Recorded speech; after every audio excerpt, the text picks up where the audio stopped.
Greetings, adventurous travelers and fellow keepers of the Lake of Creative Thinking. How are you all doing? Welcome back. So, a couple of months ago, I bought a book, opened it up, saw it has a bunch of ideas for simple, wacky character creation, closed it, added it to my GM toolbox, and never opened it again. Then, everything changed when the Fire Nation attacked. Well, it wasn't really the Fire Nation, but BMAC, one of the panelists that was with me on Slice and Dice. It's a show about indie creators and anyone and everyone who wants to talk about a less known game, so go check it out, it's on Eclectic Ghost channel. Now, what game are we talking about here? Well, it's the magical, the whimsical, the cyberdelic game of Troika. And I know, don't click away just yet, maybe you're like me, someone who neglected this game and let it fly under your radar. Maybe you underestimate how much good stuff is hidden, not only in this book, but in the community around it. And I'm here in this video to introduce you to the system, explain a bit about the world, then I want to talk a little bit about why I think you should play it, why I recommend this game so much, and I want to introduce you to a couple of adventures to start with. It wouldn't be a Barlow Keep video if I weren't to jump straight into the rules and numbers, but if you don't care about this part and you just want to skip, the time code will be somewhere around here. To play the wonderful game of Troika, you will require 2d6s. There are 3 stats that you roll under to succeed at any given task. These 3 stats are skill, stamina, and luck. At character creation, roll 1d3 plus 3 to determine skill, 2d6 plus 12 to determine stamina, and 1d6 plus 6 to determine luck. Some basic possessions that every character starts with are 2d6 silver, a knife, a lantern, plus a flask of oil. You also gain 6 provisions that you can eat to gain 1d6 stamina up to 3 times a day. Now, a big part of this game is completely randomly determining which background your character is gonna have. Roll 2d6s and select one of the backgrounds. This will give you additional gear, spells, specials, and advanced skills. There are 36 backgrounds, which means that they take the majority of this little book. Whenever a character is presented with a challenge, you need to roll your 2d6s and the result needs to be less than the character's skill value. But if there is any advanced skill that is applicable, then the roll must be less or equal to the total of these two. Rolling double 6s is always a critical failure, rolling double 1s is always a great success. When it comes to versus rolls, both parties roll their 2d6s and add the skill and advanced skill totals. The one with a higher value wins. To test your luck in situations favoring fortune over skill, roll your 2d6s and make sure that the result is less than your luck stat. In combat, this can make sure that you get a +2 to your damage rolls. A character can always rest for 8 hours to regain 2d6 of their luck back. Stamina represents the health of the character. When stamina drops to 0, the character will die at the end of the round. If it's less than 0, the character is already dead. Characters' allies can help them go back to 1 HP. As with luck, rest to recover 2d6 stamina. Initiative is determined by drawing tokens from a bag or from a deck of playing cards. We use a bag where each character gets 2 tokens and they are drawn one by one to see who acts next. It is very important to have an end of a round token inside this bag as well. When it appears, all the drawn tokens go back into the bag. The number of tokens that each enemy has is noted by the initiative number in their stat block. On their turn, every actor gets 1 action. Some actions that are worth noting are attacking, shooting, and moving. Attacking is an opposed roll, and both parties roll with relevant skills as described before. The winner describes how they attacked or avoided the attack, and damage is dealt to the loser.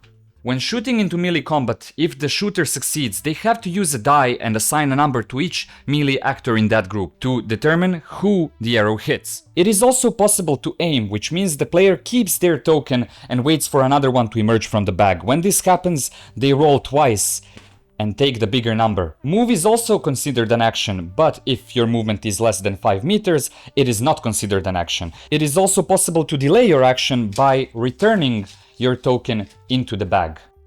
Spellcasting is considered just another skill roll. You roll your 2d6s and make sure their total is less than the skill value. But the spells themselves are considered advanced skills, so their rank is always added to this value and the roll must be less than the total. Spells are not without their price. The cost noted in the parentheses will be taken away from the stamina regardless of the skill's success. If the roll ends up being a fumble, well, then you're rolling on the whoops table. Fumbling in the opposed roll in combat will always give the other party +1 damage on their damage roll, but if both parties fumble, well, then both parties are getting this bonus. On the other hand, if a party gets a mighty blow, their damage or any other effect will be doubled. If both parties roll a mighty blow in conflict, their weapons will crash and shatter. The last important thing, armor and shields reduce damage by a certain number, usually 1, 2, or 3. That's pretty much it. There are other small rules around encumbrance, being prone, advancement, and I will skip those. If you want to really dig into the details, check out the description. There is a rules breakdown by a fellow YouTuber named Crustmonster. I will, as always, include in the description a lot of useful links, alternative character creation made by the user Fungal Plots, and a web character generator that is completely free. Now, let me save you some confusion. Troika is weird, beautifully weird, but if you open the book and feel like you missed the plot entirely, you're not alone. I mean, the book is full of strange and vague terms that never really get explained, but that's also part of the design. So here is the core concept. Imagine a universe of floating spheres. Now that shouldn't be hard enough, we also have a universe filled with spheres, but here, each one is a whole universe onto itself. Some are filled with planets, other are a collection of strange things floating around. Inside each sphere, its own laws, its own rules and inhabitants live. And between these worlds, golden ships, literal barges, travel through the void. And in the center of it all is the grand city of Troika. There is only one adventure that is included in the core book, but that doesn't capture the scope. Every module can introduce a new sphere in this universe, each with its own logic, inhabitants and everything. There is no fixed setting here, so there is no universal canon. That's why it's so elusive. And the way that it doesn't explain a lot of the terms and leaves a lot of things to be filled in by the players is very interesting. If someone takes a background and in the description there is a line that says you have a very tired horse, my wife was actually the one who got this background and had a tired horse. This tired horse became such a comedic relief for the whole party, as it was always letting off this moan of sadness like and it was very loyal and it could run very fast and it had wings for some reason, but it was a tired horse. All these details are something that my player, well, my wife first and foremost, figured out and added to the character and the horse.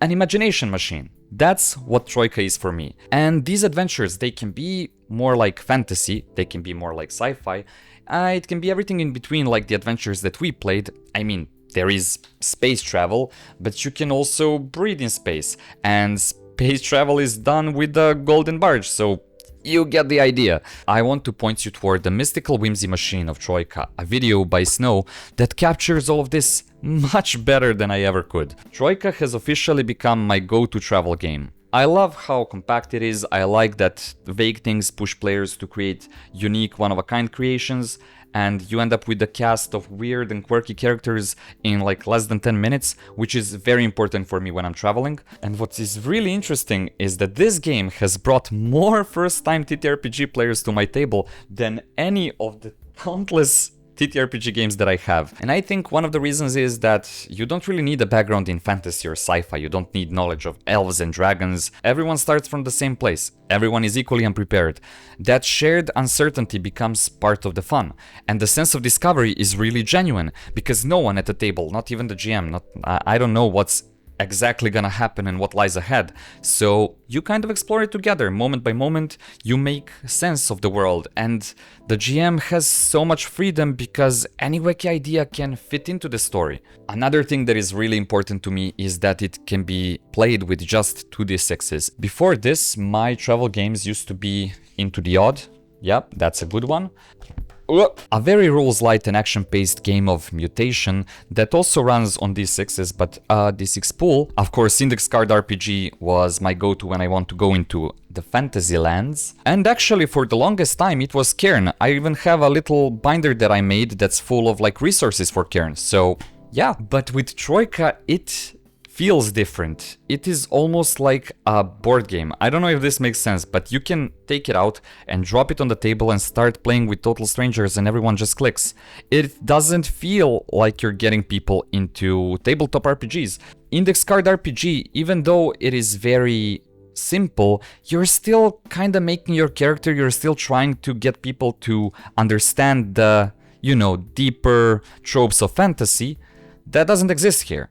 And the book itself is laid out in a very practical way. You have damage and weapon tables printed on one cover, you have monsters and attribute tables on the back, and each chapter, I don't know if you can see this, is marked with its own color, which makes it really easy to flip through and spot from the side. One thing that might catch new players off guard if they are already familiar with different games is how fragile characters can be. So if someone is used to long-running campaigns where characters survive for months and years, Troika might feel a bit harsh at first, but the idea here is to make that absurd or ridiculous, and it is so fast to create a new character that it doesn't really feel like a setback. So you just sit down, roll a couple of dice, and you're back in the game. I'm really trying here to just call out to all of you, say, go Google some stuff, watch some videos, introduce yourself to Troika because it's amazing. But I also understand that it's not for everyone. Some players prefer their grimdark OSR games, others want crunchy stuff structured like D&D.